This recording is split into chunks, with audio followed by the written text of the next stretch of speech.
vídeo de hoje do canal vamos falar ainda da vitória do São Paulo Libertadores e claro também agora do próximo jogo contra o Atlético Mineiro, isso e muito mais no vídeo de hoje do canal, então não perder tempo não, vambora para o vídeo. Uma sobrevida, o time, eu achei que jogou bem, tem gente que fala, não jogou nada, o time era ruim. Teve gente que foi no show do Belo e de lá achou que não jogou bem, entendeu? Tem aqui na Band mesmo. Aqui. Mas e aí?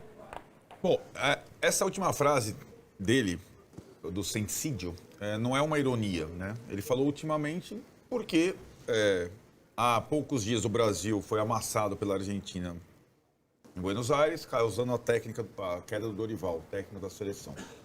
O Fortaleza foi amassado pelo Racing, o Cruzeiro perdeu do Santa Fé, o Corinthians perdeu do Huracan, e assim sucessivamente, né? Então, nos confrontos Brasil e Argentina, só o São Paulo ganhou do Talleres, onde nunca havia vencido, em Córdoba, e conseguindo a sua terceira vitória sobre o time argentino na história da Libertadores. Uma na semifinal de 2005 com o Alto Ori contra o River Plate, a outra na pandemia com o Crespo em Avejaneda, que muda um pouco. A pandemia acho que a gente sempre tem que colocar um asterisco, né? Porque uma das coisas que a Argentina traz quando você visita é o ambiente, né? A torcida.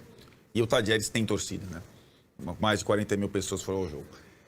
Na época do Tele, gloriosa época do Tele, o São Paulo nunca venceu um time argentino fora, aliás, ganhou pouquíssimas partidas fora de casa como visitante.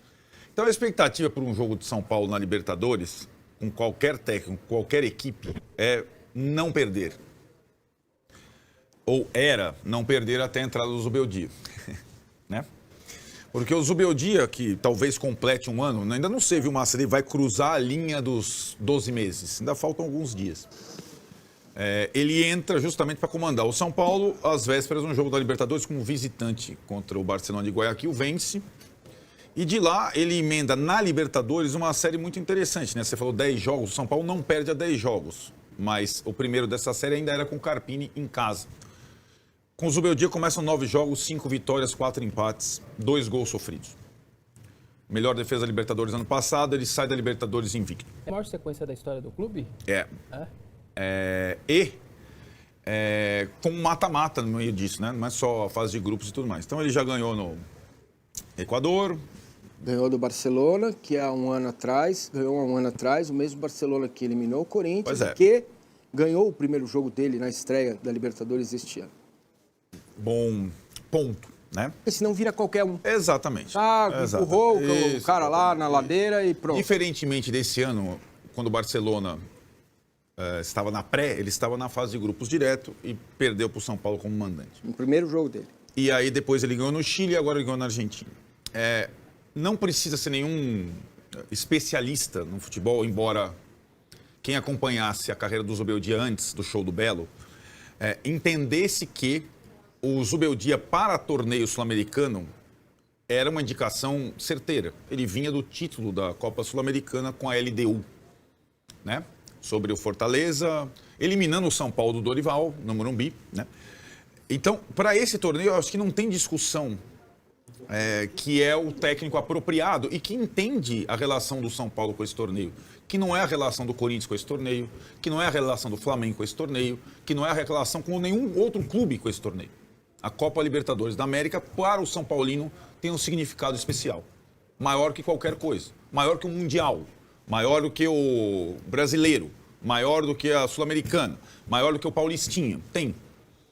E acho que o Zubeldia, nesse torneio, ele vai bem, né? Isso é uma coisa. E o resto do trabalho do Zubeldia, né? Para justificar a permanência ou não, que era a questão em discussão, né? Que está completando quase um ano. Pois bem, vamos ao resto do trabalho do Zubeldia. No estadual, a colocação final, que no final das contas é o que importa. Ou o desempenho final, desempenho não de nível de atuação tirante, porque eu não vou entrar nessa discussão, ainda mais num torneio como a Libertadores. O desempenho é uma coisa tão particular e pessoal que é aquilo que eu advogava, viu, Massa, em defesa do Abel, quando no início da trajetória do Palmeiras cobravam desempenho. Não, o Palmeiras tem que jogar mais bonito, desempenho no futebol é ganhar 3 pontos. É ser campeão, né? Então, para mim, eu não caio nessa conversa fiada. Se não tem desempenho nem na seleção brasileira, como é que a gente vai, né? Há muito tempo. Acho que a questão de discussão de desempenho, parênteses abertos, ela acabou na Copa de 82. para quem é da geração Mas mais o que antiga. incomoda no desempenho do São Paulo ontem? Não, foi bom o desempenho também, eu vou chegar lá. Né, eu acho que também foi bom o desempenho, a ponto de você controlar o adversário fora de casa o tempo todo e criar as melhores chances de gol. Parênteses feitos do desempenho, nos outros campeonatos, acho que a Libertadores do Zubeldia, ela é inquestionável, né, até então, inclusive com essa estreia. O São Paulo terminou o Paulista melhor do que o Paulista do ano passado. Ele foi eliminado pelo Palmeiras num lance de pênalti discutível, um jogo parelho, e não pelo Novo Horizontino nos pênaltis em casa, com o jogador mais caro se recusando a bater pênalti. Então, no Paulista, no Brasileiro também não posso comparar com os outros, né? Porque desde lá do Diniz, na época da pandemia, o São Paulo não ficava entre os classificados para a zona da Libertadores. Então, que raios nós estamos... Que raio de conversa é essa? Sendo que esse ano, é o que a gente vem falando, o São Paulo optou por economizar. Então, o que o Zubeldia tem em mãos, e aí acho que é a cena que... Aí, o Alisson, ele encerra a discussão definitivamente. Porque quando você pensa em trocar um técnico, ou é por resultados muito ruins, que o Zubeldia não tem, ou é por uma implosão de vestiário, como a do Fluminense, que agora anunciou o Renato Gaúcho, em que o Mano Menezes só quase saiu no braço com o Thiago Silva depois de ter saído do Marcelo. O Zubeldia não saiu no braço com ninguém, ele saiu no colo do Alisson e de todos os jogadores. Então, que raio de conversa é essa? Agora, ela só existe porque a diretoria do São Paulo ela não tem a convicção, ela nunca teve, né? Para bancar um treinador, para insistir numa ideia, pelo menos até que exista algum desses fatores para justificar uma troca. E ela não existe. É garantia de alguma coisa para o final de semana? Não é. O São Paulo no Brasileiro ele vai sofrer, nós estamos falando aqui. O São Paulo na Libertadores ele vai bem, porque o elenco é curto, velho, experiente e cascudo, como mostrou ontem. Mas numa maratona de brasileiro, com esse elenco curto, ele vai sofrer. E vai ser difícil o São Paulo pontuar em Belo Horizonte. Ainda mais se ele tiver que fazer opções claras, já no início.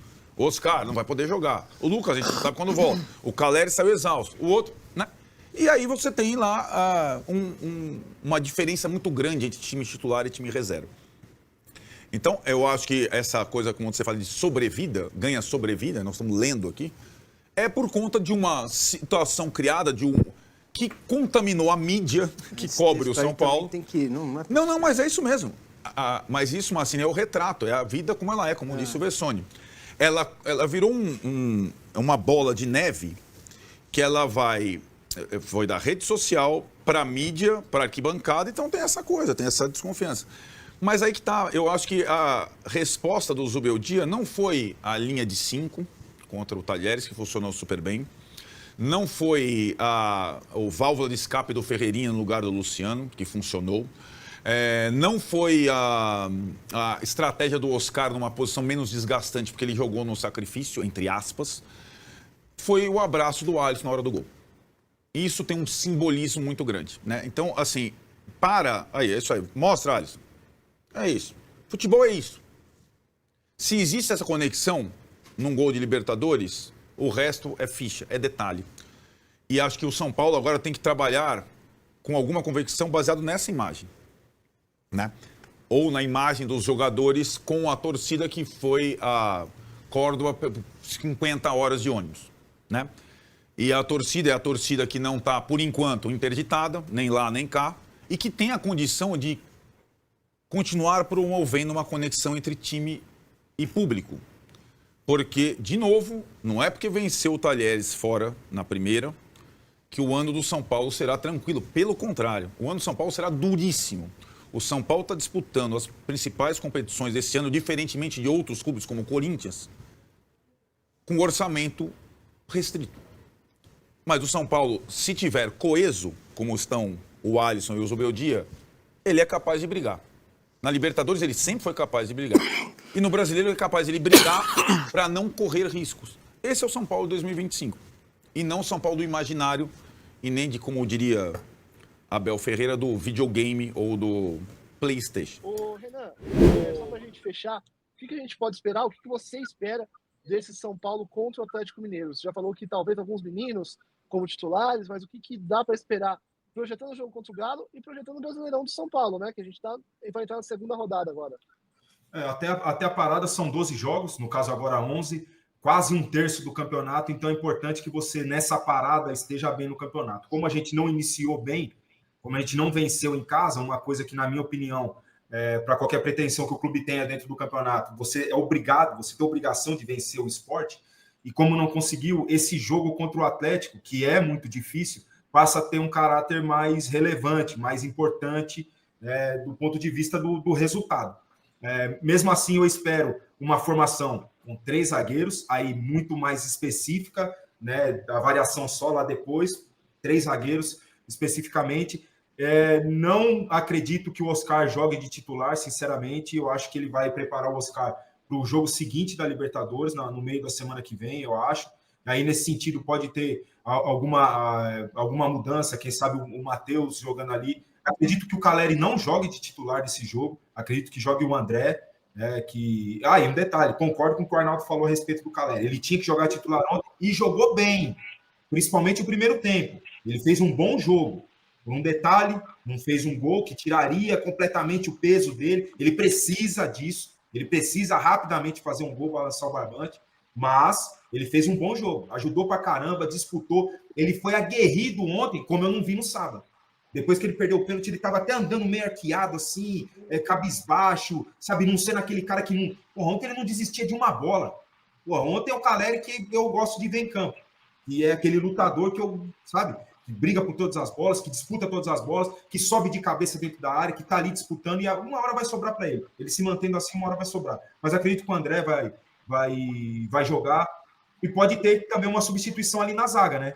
Quem sabe o Arboleda não jogue, o Alan Franco. E essa é uma posição que eu fico mais tranquilo, porque a gente tem várias opções ali, né?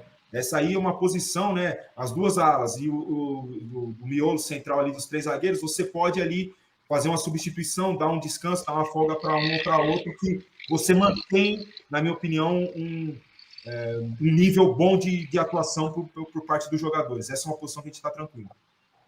De fato, é a posição... Preocupa, desculpa, rapidinho, Ed, me preocupa o Luiz, porque o Luiz perdeu boa parte da pré-temporada, que já era muito curta, né? E daí com a lesão do Pablo, ele passa a ter uma importância ainda maior, né? Porque ele tem a experiência, um jogador que tem até uma boa dinâmica, um bom controle de jogo, ambidestro, distribui bem o jogo, mas ele não tem o poder de ocupação de espaço que o Pablo tem. E nisso ele se desgasta muito, jogando ali do lado do Alisson. E aí me preocupa, porque você vai ter que recolher ele também, cara, porque senão ele vai estourar e é um outro jogador que é importantíssimo que a gente não pode perder, porque daí você perdendo o Luiz, não tendo o Pablo, você fica vulnerável ali no meio, na minha opinião.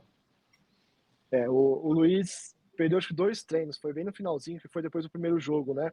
Mas de qualquer forma é um cara que tem bastante idade já e uma sequência grande para ele, sendo o único primeiro volante hoje, né? Já com a moeda machucado, fica complicado de você perdê-lo nesse momento. Foi assim ano passado, né?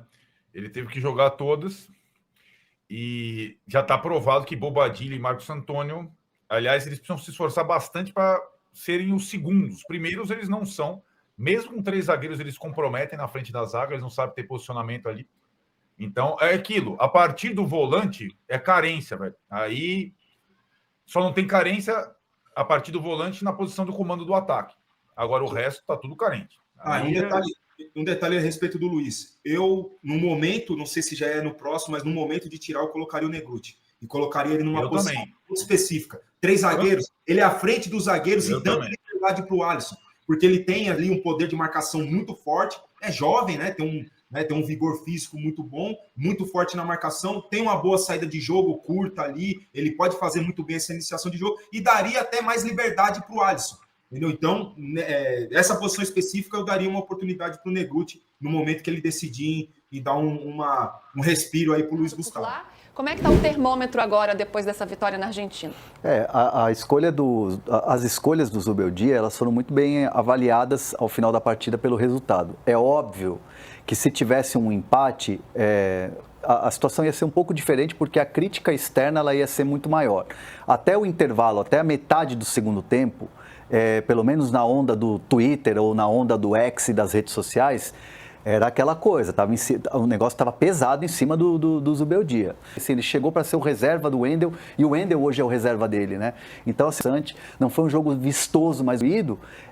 O São Paulo controlou o jogo, o São Paulo saiu vitorioso. O São Paulo tinha todas as condições de sair vitorioso. Entrega, e tem um fator que é interessante também, que os jogadores compraram. Essa informação é muito importante passar para o torcedor. Os líderes do São Paulo entendem que eles estão devendo. Então, os líderes do São Paulo compraram a ideia de que era preciso ganhar o jogo ontem. Que é sinergia de trabalho mesmo, de dia a dia. Foi muito numa coisa de dia a dia. Então, todo esse conjunto, todo esse trabalho, todo esse resultado, que foi mais importante do que propriamente a atuação, dá uma acalmada no bastidor do São Paulo. Eu ouvi uma frase hoje de manhã de um dirigente, né? O São Paulo voltou de madrugada, agora no fim da manhã eu ouvi a seguinte frase de um dirigente: eu gostaria de ser campeão com o Zubeldia. Então você vê como muda um pouco a figura depois de um jogo. Claro, perde para o Galo, perde para o Alianza Lima, vem a pressão de novo, porque tem o externo que ainda está muito na desconfiança em relação ao Zubeldia. Mas internamente no São Paulo, trabalha para que o Zubeldia dê certo. É o que está desenhado hoje internamente, mas é que os resultados hoje vão falar muito mais forte. Por isso essa vitória acho que até tem caminhado numa direção interessante. Isso é uma avaliação. Agora, esse negócio tudo, estão tentando derrubar o técnico, assim, é uma coisa muito pobre intelectualmente, assim, de pessoas que não conseguem ouvir aquilo que a gente está debatendo, com opiniões diferentes, e raciocinar, cara, e entender, e trazer seu ponto de vista também. Como disse aqui o rapaz que quem acha que o trabalho é bom, acha que é um caminho, problema nenhum, cara. A gente nunca vai desvirtuar a opinião dos outros aqui. Agora, a dose é querendo desvirtuar a nossa também com esse tipo de argumento, né? Isso aí, para mim, é um pouco demais. Eu não acho que Dorival seja a solução de nada. Estou aqui no arquibancada vários dias na semana. Nunca disse em nenhum programa que Dorival tinha que ser contratado para treinar o São Paulo. Eu e o Renan fazemos pré-eleição toda semana. Dissemos alguma vez, Renan, que o Dorival tem que ser contratado no São Paulo? Faço um pré-jogo aqui na porta do estádio, fico 2 horas no ar junto com o Gabriel aqui, além da jornada. Nunca disse que Dorival tem que ser contratado. Então não sei de onde tiram esse argumento, né? Que a gente está criticando um treinador porque quer outro. Cara, são duas coisas diferentes. Duas coisas muito diferentes. Bom, posso falar outra parada também que eu tô vendo no chat pra caramba? E a outra, a galera que compara as gerações, sabe? Porque o Tele era assim, porque o Muricy era assim. Cara, o time do Tele era um, o time do Muricy era outro, o time do Zubeldia é completamente diferente. É outro futebol jogado, é outro futebol treinado, é outro. Você joga contra adversários completamente diferentes. Não dá para comparar. Não dá para comparar essa Libertadores com a Libertadores que o Renan ganhou. Não dá para comparar o 3-5-2, esse de hoje, com o 3-5-2 do Muricy. Tem jogadores de categoria, de estilos diferentes, de características diferentes. O São Paulo do Renan era um São Paulo completamente mortal. O 3-5-2 do Muricy era um 3-5-2 que tinha alas que criavam, tinha um meia que flutuava, tinha um pivô, uma referência, zagueiros que saíam jogando. O São Paulo hoje não é assim. Não dá para ficar comparando gerações. Porque 9-2, 9-3 era de uma maneira. Cara, 9-2, 9-3 jogava de outro tipo de futebol. Hoje é completamente diferente. Hoje é outro estilo de jogo, é outro futebol. A gente tem que olhar para o nosso time hoje. É hoje. O que dava para ser feito hoje com esse time? Isso, isso e isso. Como é que foi? Foi feito isso? Não foi, mas ganhou.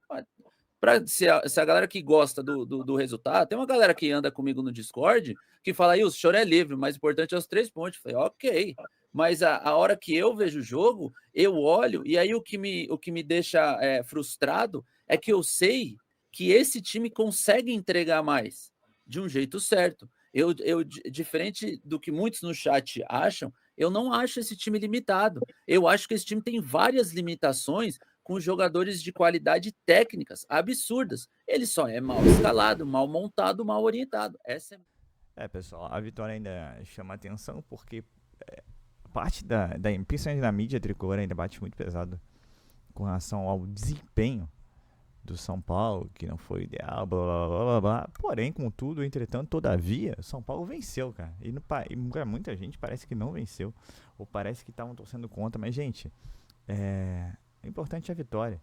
Ainda mais no momento que estava, né? Momento de pressão e tal. E desempenho fora de casa nunca foi o forte do São Paulo Futebol Clube, com todo respeito. Ainda mais para quem acompanha desde lá dos anos 90. Então, empatar uma vitória fora de casa é fantástica, mas assim, empatar é muito bom e garantir em casa. Sempre foi assim. E os títulos do São Paulo comprovam isso. É só você ver 92, 93 e até 2005 ainda, que 2005 você tenha conseguido, por exemplo, uma vitória na semifinal contra o River Plate, sensacional, mas bem fora da curva, porque o São Paulo até então, até naquele momento, nunca tinha vencido o argentino fora de casa. Então já é a terceira vitória. O pessoal critica o Tadieres. Tadieres acabou de demitir o técnico depois do jogo do São Paulo, mas o Tadieres aí foi campeão de um torneio lá na Argentina. Então, cara, tudo para denigrir uma vitória é muito esforço para nada. Eu não sei o que o torcedor do São Paulo quer mais. São Paulo tem Pablo Maia e Lucas Moura, 2 titulares machucados. E o time titular a gente sabe que é muito bom, mas sem 2 já complica, porque você não tem elenco para repor da mesma qualidade, né? Então, assim, eu acho que as cobranças são muito exageradas. Acho que a palavra histeria foi muito bem colocada pelo Arnaldo. Gente, um passinho de cada vez. O São Paulo vai apresentar uma dívida de quase R$1 bilhão. Só isso, entendeu? De acordo aí com o Zanqueta, parece que o primeiro trimestre de São Paulo ficou um pouquinho no déficit. Quer dizer, já, sabe, é muito preocupante a situação do São Paulo. Entendeu? E claro, grande responsabilidade do Júlio Casares. Não tem mais como falar que peguei a herança maldita do Leco, do Aidar. Ele rematou a dívida, né? Então agora cabe a ele ter uma solução. E aí a solução é fazer o torcedor sofrer ainda mais. Com um elenco bem curto, com um time titular muito bom, mas que ninguém pode se machucar, né? Senão complica. E a gente teve o Pablo Maia se machucando novamente, de maneira séria. Ele que seria o jogador aí, a grande venda do São Paulo no ano. Essa é uma outra preocupação. Como é que o São Paulo vai angariar dinheiro? Vai ter que vender com qualquer proposta que vier, porque precisa bater lá a meta, né? Então, não nos esqueçamos que haverá uma janela no meio do ano, né? Para piorar a situação. Então o São Paulo tem que fazer o máximo de pontos possíveis agora, antes da janela. E depois da janela será um novo time e jogará com outros novos times, porque o Flamengo, Palmeiras, Botafogo vão investir na janela, como sempre investiram, né? Então, e o São Paulo não tem essa capacidade, infelizmente. Então é isso, gente. O São Paulo venceu, o São Paulo tem 3 pontos na Libertadores. Então vamos, sabe? É claro que a gente quer o São Paulo no topo, sempre buscando títulos. Acho que é um time titular que pode competir contra qualquer um, mas a gente não é favorito. Isso tem que ser colocado em pauta por péssima gestão, inclusive. É uma má gestão do Casares financeiramente, né, que o São Paulo não tem força para competir. Foi empurrando com a barriga, deu no que deu, entendeu? E agora é ficar com o Zubeldia, porque vai trazer o Dorival, um fracasso na seleção brasileira, mas serve pro São Paulo. Eu também não quero, cara. Continuam com o cara que tá, não é o melhor dos mundos, erra bastante, erra sim, mas pelo menos na Libertadores a gente sempre tá lá. E outra, em mais da metade dos jogos o São Paulo não tomou gol.